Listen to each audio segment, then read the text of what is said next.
Patricia. It's been quite a while since I've done a video. I'm not doing a live one, I'm dipping my toe back in the water. It's amazing how you kind of lose your confidence after a while, and I suppose between everything that's gone on in my life, it's been quite a challenge and a journey, and I'm starting to get myself back on track. Once chemotherapy ends, it doesn't just end there. There's a lot of late side effects and things like that. So I've been coming to terms with that and getting on top of my diet and everything. So it's lovely to start moving into getting my confidence back too. So I said I'd try and do some videos. Maybe I thought it'd be a lovely idea actually to do some videos about the paintings and about the symbolism and the synchronicities and that surround them. So this is my latest painting. I haven't titled it yet. Perhaps you can come up with a title for me. It is an egret with the mandala. I had done the mandala initially, and it's very, very detailed. It's a very big piece, so the colours are just stunning. It's not picking it up perfectly with the camera, but it's a really greeny, blue, healing vibe from this one. And I've been going out for walks. I'm getting on top of my fitness and getting out for walks in nature as well every day.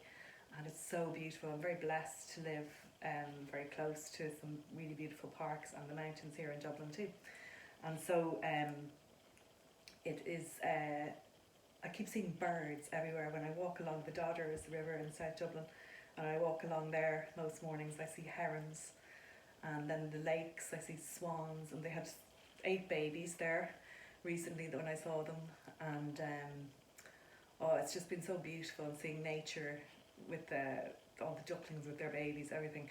So it just seemed to be, I just kept seeing them everywhere actually. Every time I went out I'd see swans, or I'd see herons, or I'd see large birds kind of. And I just noticed actually they're all long-necked birds, and there's a saying in Ireland, the neck on you, or you have to have some neck, which means have courage. And so maybe this mandala is something about having courage and confidence, and maybe this is the one where I have the confidence to come back and do a video and show you the painting and maybe talk a little bit about it. But when I did the painting, I just felt, sometimes it's very hard to explain. It's like it doesn't come from my own mind. It's like an idea drops in. So I was just looking at the mandala, and next thing it's like put an egret in. But I'm going, but I'm going to ruin it if I do it, because it's really beautiful without it as well. And so I go with those instincts, and I just take the plunge and have the courage to go and paint the bird over the beautiful mandala, with the risk obviously of destroying the painting. But it never happens like that. Every time an idea comes in like that, it comes in really just like as if out of nowhere, like it drops into you. It's hard to explain. Some of you will understand that. Some of you might maybe look out for that when ideas just pop into your head. It's like, oh, I forgot my keys. That kind of, like a guidance, I suppose. And so I painted the egret in, and I really like how it's turned out. And I've done foliage up here and the moon, which is obviously very prevalent in my work, because I work a lot with dreams as well. And the dreams have been a lot at the moment. So I'm just going to talk a little bit about the symbolism of the egret. I have it open here. They often find themselves between places or phases in their lives. The awareness of having no real bearings makes people uneasy, and I suppose that's where we are as culturally right across the world at the moment. Nobody knows. We're kind of in a liminal state in between worlds. There's a huge amount of uncertainty in the world, and so I suppose getting in touch with that within yourself, and just allowing yourself to be in that liminal space. So yeah, I think that's a really interesting aspect to the eagle, or the egret rather. The Africans believe the egret has a direct communication with the gods, which is lovely, which is a lovely symbolism. Sometimes called the great heron, the Greeks agreed with the African concept of the egret having divine connections. And I think the egret features a lot in Egyptian, and I've seen it on the temples. I've been to Egypt a few times, and yeah, it's on the temples there. So a goddess of wisdom. People would interpret its crackling shriek as an omen that the goddess is watching over over someone, which is lovely. The Maori also have great reverence for egrets. Here the bird is called kotuku, meaning the great egret. Seeing it in flight may be a once in a lifetime experience. I'm very lucky in that in the mornings I often see the herons in flight across on the wingspan. They're just amazing. They're in the egrets walk, their neck extended, yes, as if always on the lookout. So yeah, so just being having awareness. It misses nothing. It's beyond. Sorry, I'm looking over at my computer here, looking at the screen. I put it on my knee. The fire element is another association with this animal, and the bird has the attributes of diversity, balance and adaptation. So we are adapting, I suppose, to a new way of being. And then the fire energies come in here with the orange. So the oranges have come through. Let me see, I'll just go down, it's quite a very long article. It says, don't exclude the unconventional approach, listen to your instincts. It's exactly, that's where she came from, this heron, was listening to your instincts.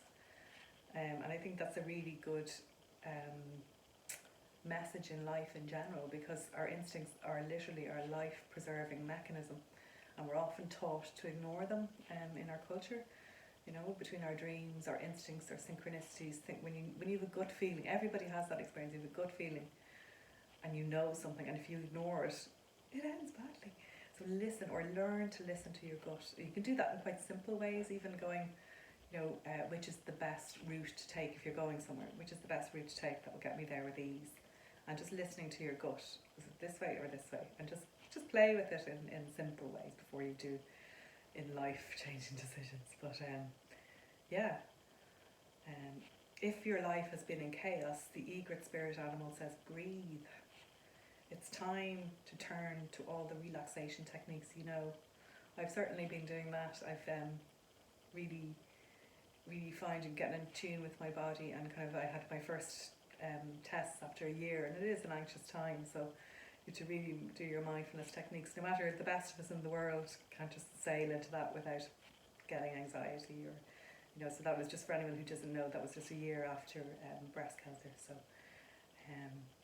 yeah, so it's really important that we breathe and get in touch with our bodies, and are, you know, practicing mindfulness, and yeah, just being really in touch with ourselves.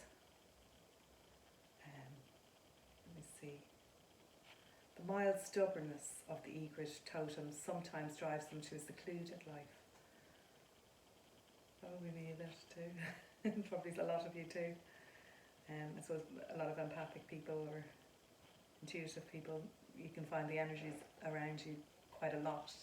But I suppose it's learning to manage your own energetic field, and to be able to go into busier places and bigger crowds, and that's part of the journey too. So it's not just blocking them off, I think.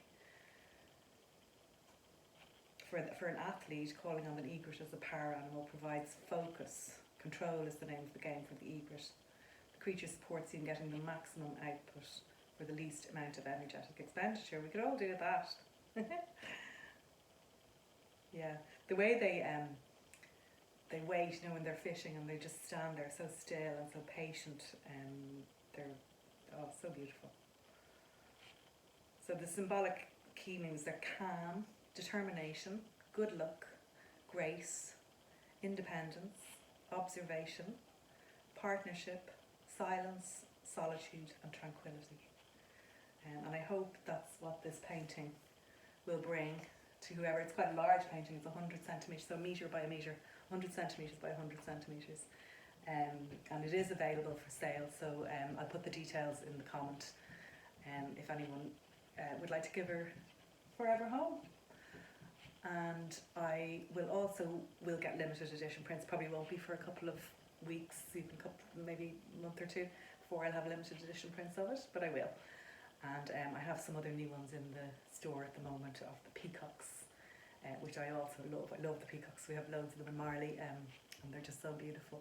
So I will try and do some more videos. I'm getting my confidence back, and yeah, and hope to talk to you soon. And maybe I'll do some live ones. Okay, bye bye.